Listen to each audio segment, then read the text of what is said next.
emosyon na kailangan mong makuha sa eksena. Napakahirap ng kunin.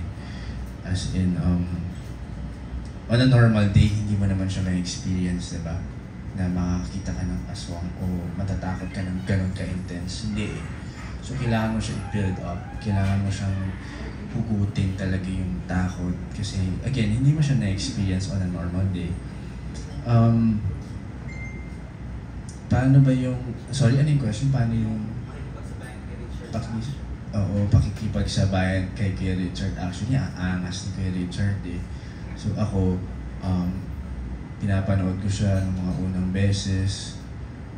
Tapos, syempre, kailangan kong sumabay. Kasi,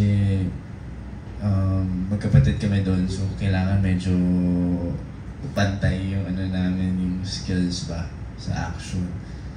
Kamusta? Okay naman. I mean, challenging, but at the same time, I would say, ang dami kong natutunan. Ang dami kong natutunan. And parang, sabi ko nga, after this, parang gusto kong maging action star. parang saya mag-action na. Kasi, angas talaga ni Kuya Richard, yung mga galaw niya, sobrang tawag doon, detalyado, sobrang smooth. Yeah. Second question, kasi actor ka, tapos may business kayo. Paano si Dustin yung on a daily, kung regular na pag walang work sa showbiz? Paano mo na babalance yung work and sana gets. may ganyan siya walang work, just Lord. Grabe ang schedule niya. Oo. You know, after PBB, nasabi ko na to eh, after PBB, pagkalabas ko dito, agad akong pumunta. As in the next day, dito talaga ako pumunta. Tapos minake sure ko lang na okay ang lahat. Nakibalita lang ako sa chef ko, sa manager. So, yun yung nangyari. Tapos, nung naging busy na ako sa showbiz, I'll be honest, nawalan ako ng oras sa Eraya. You know, sadly, nahati yung oras ko. Pero, syempre, hindi ko pwede pabayaan to kasi binuhos ko lahat ng dugo at pawis ko dito nung before ako mag-PBB eh. Ngayon, tawag-tawag na lang. Zoom na lang. Oo, kasi, alam niyo, ang hands-on niya, sobra, and the whole team. Sobra, promise. Itong team ko dito sa Eraya, lagi kami magkakasama before. Every day, nandito ako, kasama ko yan sila. Sabay kami mag-lunch, sabay kami mag-dinner, lumalabas kami. As in, tapos, sad lang no, kasi ganun talaga ang buhay. Never ko na-imagine, honestly, na wala yung oras ko dito. Pero ganun talaga eh, kailangan mong nag-upgrade o kailangan mong mag-explore ng ibang bagay. Kailangan mong yakapin yung mga blessings na dumating sa'yo. So, very grateful nga sa kanila na kahit na wala akong masyadong oras sa kanila, eh, binibigay pa rin nila yung pagmamahal nila dito. At, yun, pagka may free time naman ako, nandito pa rin ako, pero hindi na kagaya dati. Ngayon, zoom na lang. Minsan nga dito ka na, pero meeting pa din ang nag-gagawin. Oo, nag-meeting kami palagi kung ano yung mga plano, yung mga gusto ko mangyari. Actually, may expansion dapat kami. Doong side, na-hold siya kasi nga wala akong oras. Kasi, if hindi niyo alam, ako lahat nag-plano na ito, nag-design, kung ano naman, yung mga furnitures. Gusto ko talaga, ako yung masusunod sa sa concept ko. So, ganun din yung gusto kong mangyari sa kabila. Pero ngayon, wala pang oras. Siyempre, gusto kong mag-focus muna sa pag-aarte. Kasi, again, minsan lang itong opportunity na to. At gusto kong galingan talaga dito. We're serving lunch ng the fabulous pork belly. Sige, go ahead. Yung horror movies, usually pang-date siya. So, sino yung gusto mong isama pang-date pag Pang-date ba ang horror? Talaga? Actually, no, para kunyari pag matatakot ka, Galing mo dun. Sino ba? Kayo, syempre. Hindi, siguro yung mom ko na lang.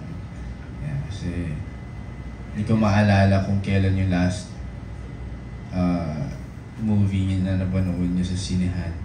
Kasi busy rin siya. So, siguro siya, para makapag-spend time rin kami together kasi after PBB, alam niyo, nasa PBB ako, iniisip ko po na parang paglabas ko, spend time ako sa kanila na sobra kasi miss ko sila. Pero ngayon wala akong time sa kanila halos. Halos wala talaga. Nagkikita lang kami. Hi, hello. Tapos alis na ulit ako ng bahay. So, safe. Tsaka may theater tour yan, sure ako. Theater tour. First 3 days ng showing. Pag number 1 na, okay, the last set of questions will come from before I give skill po siya sa isang internet chikahan. Questions from Nicky Wang, ng editor ng Manila Standard. Of course. Next, ayan. Hi, Lex.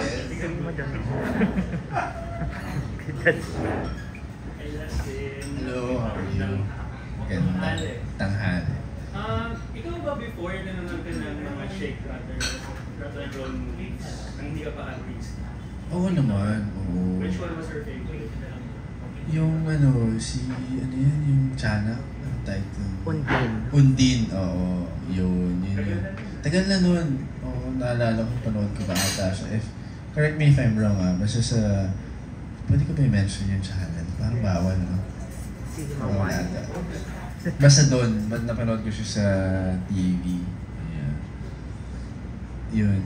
So, how does it feel na, ngayon, second mo, no? Second, yeah. How does it feel na this time, ikaw yung nasa Shake, Rattle, Roll? Grabe, alam niyo, parang ano na siya, dream come true. Alam niyo, dati, bata lang ako na parang, hindi ko man talaga in-imagine na magiging isda ako or mapapanood ako sa TV. Never ko talaga siya na-imagine. So, ngayon na ako na yung umaarte o ako na yung mapapanood sa sinihan na Shake, Rattle and Roll pa. Grabe, nakaka-proud. You know, siguro kung babalikan ko yung pagkabata ko before, siguro tuwang-tuwa siya sa mga nangyayari sa akin ngayon. Kasi, yun nga, never ko in-expect. And ngayon na nandito na ako, I would say,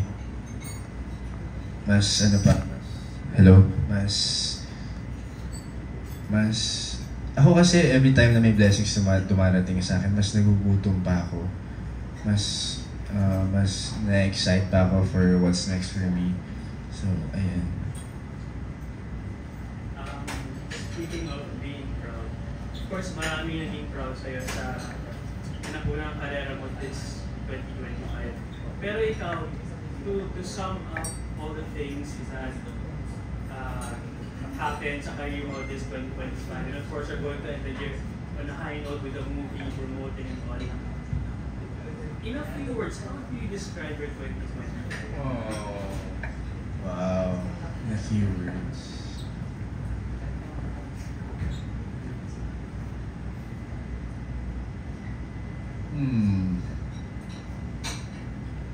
Ano ba? Siguro, ultimately grateful. Yun yung masasabi ko. Pasasalamat talaga.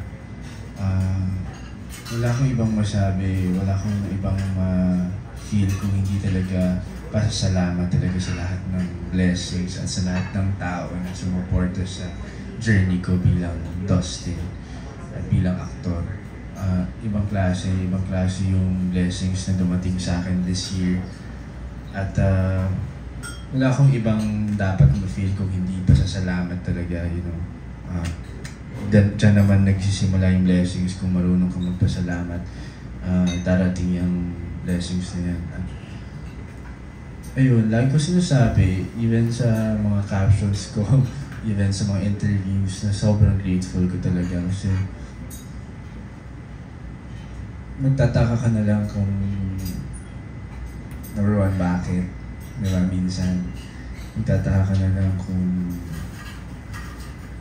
deserve mo ba talaga. Pero again, lahat naman tayo may kanya-kanyang blessings na tatanggapin. So ako, tinatanggap ko siya ng buong pasasalamat talaga. Of course, deserve mo yan, hard work. Diba? Pero last question na. And of course, 2 months na lang, 2026 na. Yun na nga, ang bilis, no? How do you see your 2026 goals? Wow.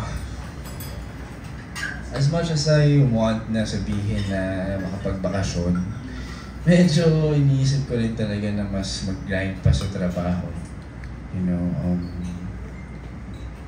ang opportunity naman, hindi yan humihinto eh. Once na makuha mo yan,